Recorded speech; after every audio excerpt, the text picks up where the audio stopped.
are so sweet, Arike said, as she laid cuddled in Kulen's arms. Tears her waist just a shake, a young man said to another, as Arike, a young fish seller, passed by.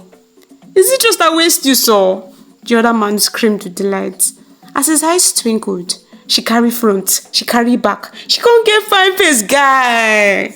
They both laughed. Arike, who was a few feet away from the men, couldn't help but laugh. She had not heard everything they said, but she caught their eyes fixated on her. She was used to men lusting over her, and honestly, she enjoyed it. As Arike continued her sales, she got closer to Oga Lucky's house. She adjusted her wrapper, making it appear shorter, and toasted her body of any dust. The closer she got to his house, the more her waist swelled, the louder her by-fish call was. Ah, Arike, you look beautiful as always. Oga Lucky, an older man in his 60s, complimented, making Arike smile, revealing her beautiful dimples. As Oga Lucky handed a stack of naira notes into Arike's hand, she opened her eyes wide in shock. The fish is just 2,000 naira. I know, he said. The extra is for you. As he said this, he winked. The last time we spoke, I asked something. Do you remember? He asked. Yes, she whispered. You asked me to marry you. Bam! What is your answer? Oga Lucky asked, moving closer to her. I will marry you, she answered shyly. Ah, Arike me. Thank you, Oga Lucky said. I will take care of you and make you happy forever. Oga Lucky, you two like better too, no? Mr. Stanley teased, as he, Lucky and Caleb hung out that night.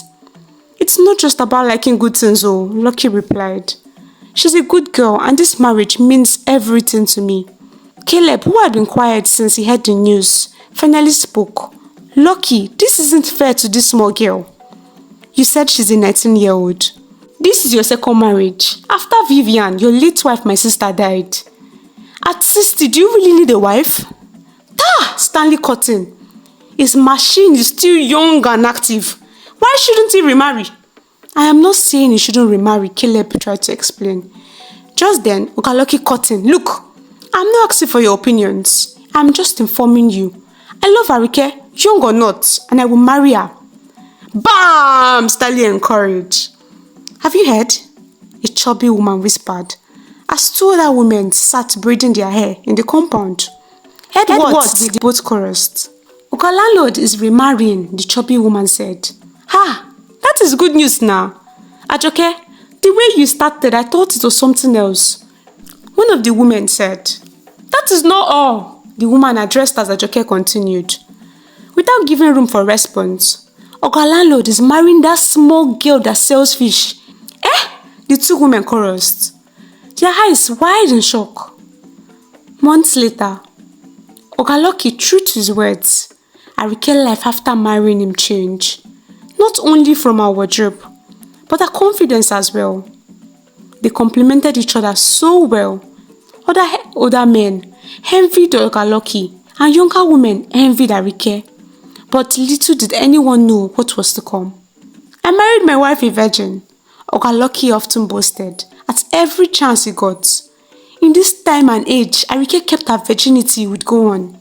But one day, as Arike went to the salon to make her hair, she sat quietly awaiting her turn. She overheard a conversation between two elegantly dressed women. Make person no lie. One began. Variety is the spice of life. No woman should ever have to settle for one man, she concluded. My sister, I am telling you, the second woman said. Since my husband Precious traveled abroad, I have come to experience a new world. Who knew what Precious had been doing in our marriage for the past 10 years was nothing? You don't say, the other one encouraged. Yes, so my gate man is so strong in bed. If not that he has no money, I wouldn't mind leaving Precious for him. As Arike continued to listen to the women, she came to the conclusion her sex life with Oga Lucky wasn't heaven on earth, as she first thought. Due to a lack of experience, she had looked forward to every night together.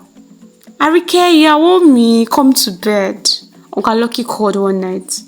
as he sat up in bed with a smile on his face. As Arike approached him reluctantly, "I am tired," she complained. "Let's do this tomorrow," she finished with a frown. "Are you ill?" Ogaloki asked, worried. "I am fine," she snapped. "I just don't want to do this tonight."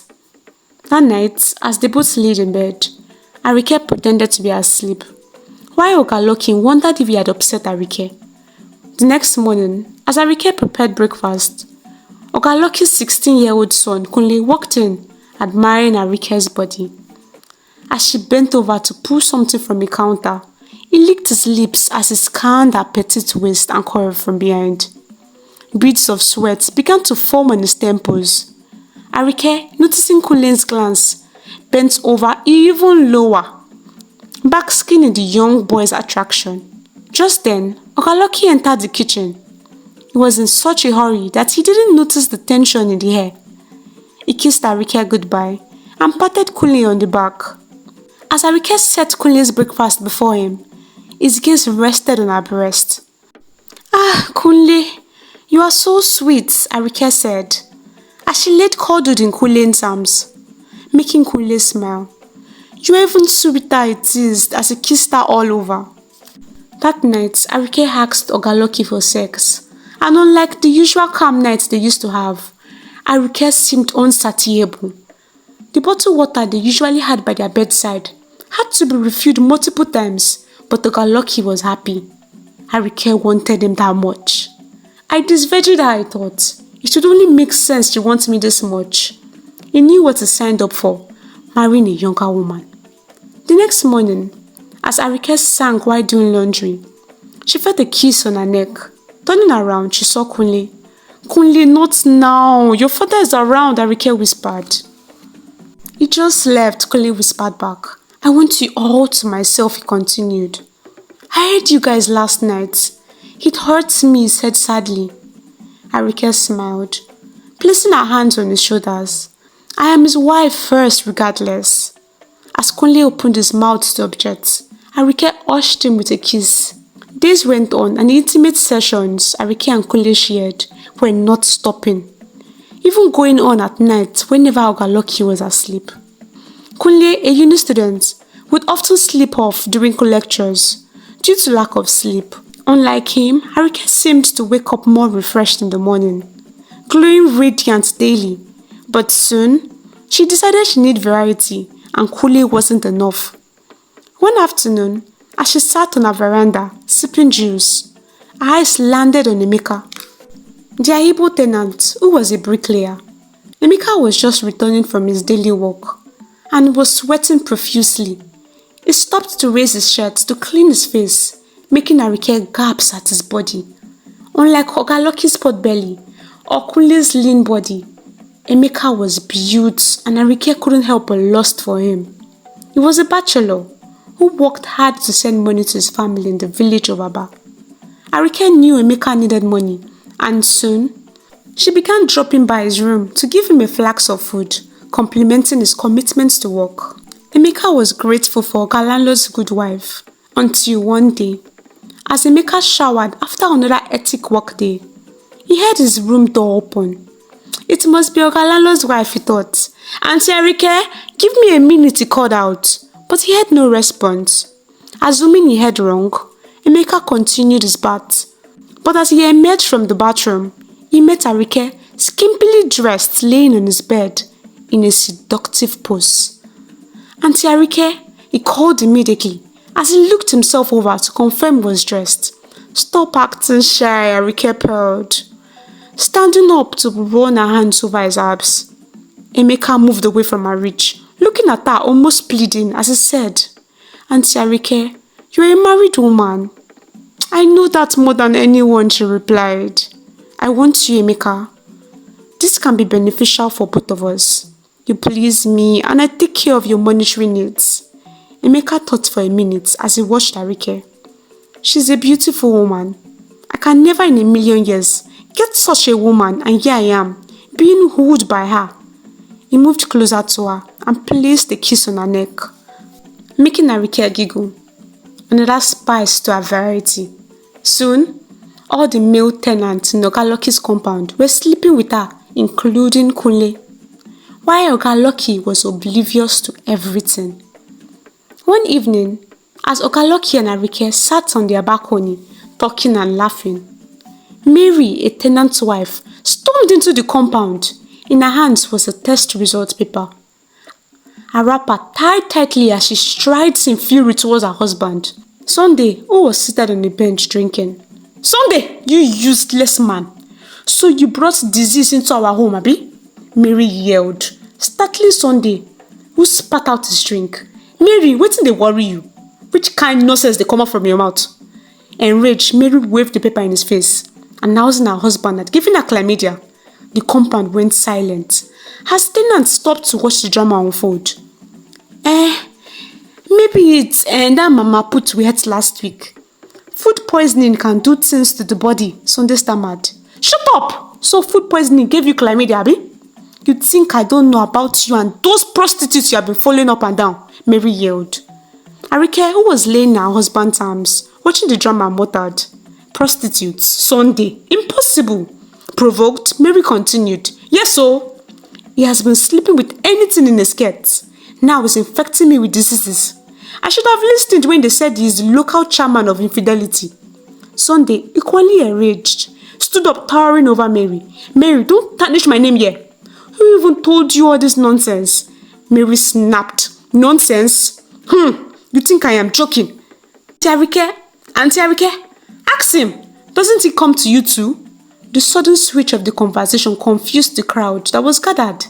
Arike laughed nervously. "Me? Mary, I don't know what you're talking about though. Sunday is just my husband's tenant." As she said this, Mary narrowed her eyes. "Tenant? So you think I don't know how you two sneak around? You're even worse than him." Oga Lucky, overhearing this, stood up. What is this woman talking about, Arike?" Arike began to stammer. But before she could respond, one of the male tenants, Musa, spoke up. Oga Lucky, don't be angry. But it's true. Arike and Sunday have been doing things." "Musa, shut up! What do you know?" Arike shrieked. "I know because you and I too have been doing things," he replied. Another tenant, Emeka, stepped forward hesitantly. "Oga Lucky, please forgive me. But me too. It was just one time, Sha. One time, Emeka, you are lying. I saw her sneaking into your room last week." Arike, now crying, shouted, "Will you all stop lying about me?" Another tenant, Chike, laughed loudly, surprising everyone. Chike was a young pastor who had a church fellowship in his apartment. He joined the chaos. "Lying, I beg. Arike, don't deny me too. Oga Lucky, this your wife is our community project." The crowd roared as every woman began to hire her husband, wondering if he was part of the community project. Oga Lucky was enraged and ashamed. He had been so proud of his virgin wife and trusted her. He was ready to explode when his 16-year-old son, Kunle, suddenly spoke up timidly. "Daddy, I think I should confess too." Everyone turned to Kunle in shock. Oga Lucky looked like he was about to faint. "You what?" he asked. The crowd erupted into chaos. Women were wailing, men avoiding their wives' gaze, while the families not involved whispered in confusion. Arike ran into the house, slamming the door. Oga Lucky sank back into his chair, speechless. Mary, the cause of the old drama, began clapping her hand mockingly. Landlord, see your life outside. You were busy bragging about your beautiful young wife. Now she has finished all the men in your compound. Well, the result is fake, Sha. I just wanted to expose my husband and your wife. You knew she was sleeping with all the men in the compound." But Oga Lucky could only mutter, "My own son, Kunle, my wife," was all Oga Lucky could utter.